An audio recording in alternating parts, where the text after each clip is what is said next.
Awal sonra ki şonu musulman da olan benden sonra edip de açıklamakla istediler. O şu ki men içer maşgalam özümüz eğer hileyi olup diye ayarlı olan bir havlu oluyor. Bir diyanat tipiyet namazımda mehrem namehrem hicab halal haram tayga diyen adam dedi. Ama kıyınatlı diye men erkek doğan taraftan diye. Adamın taraftan diye. Din diyanete ehmiyet vermeyen adamlar var diye.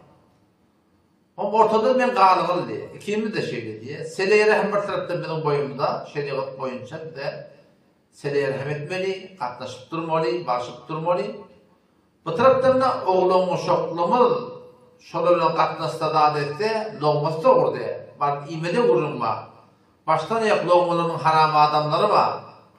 Baramında öylerde teleki film, teleki video gördü yerler. Oğlum çıklamın yaman atları öğreniyorlar. Şeyle bir yağdayda biz şu ördaş teoremi derkini Sele-i Rahmet bilip katlaşmalı mı?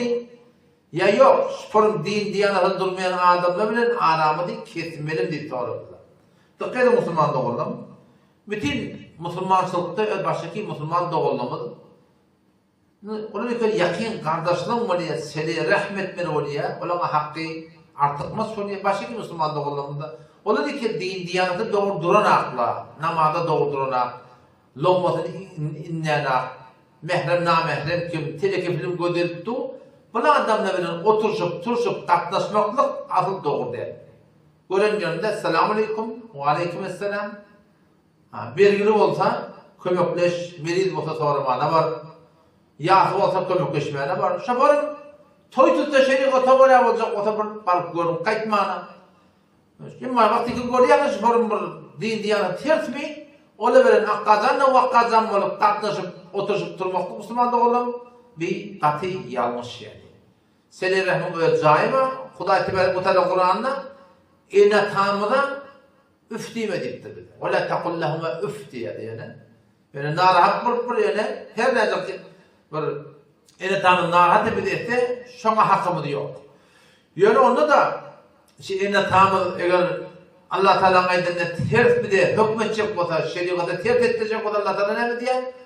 Şunun ayetlerini etmedi. Asıl. O vakti ki ene tam caygahı şeyler olsa, o başı doğum kardeşin hakkı ondan koyun der. Şeriatı ters olsa, şu ondan yakaydan vururlar, öğrenme ettirmek, elden gelen hayırlı edeydi öyle. Katlaşmaklık, barışık gelmeklik, hep bir zeruri değil yani. Barıtan mı aydına varardım, Kur'an'da varardım. Şunu ben yeni niyeti görüyorum. Baştan ya kumar oynayıp burada edip loğmat haram mı? Aslen kastından kalma ki o adamın loğmat nimetin o da halal değil. Allah'ın bir ne kadar adamda var ya halaldan da var, haramdan da var. Darım dedim o çönüne, şunu yalak bir halaldan iddia etmen elbette. İcada var imene ama o da fetva var. O da halinde takva değil Müslüman doğru.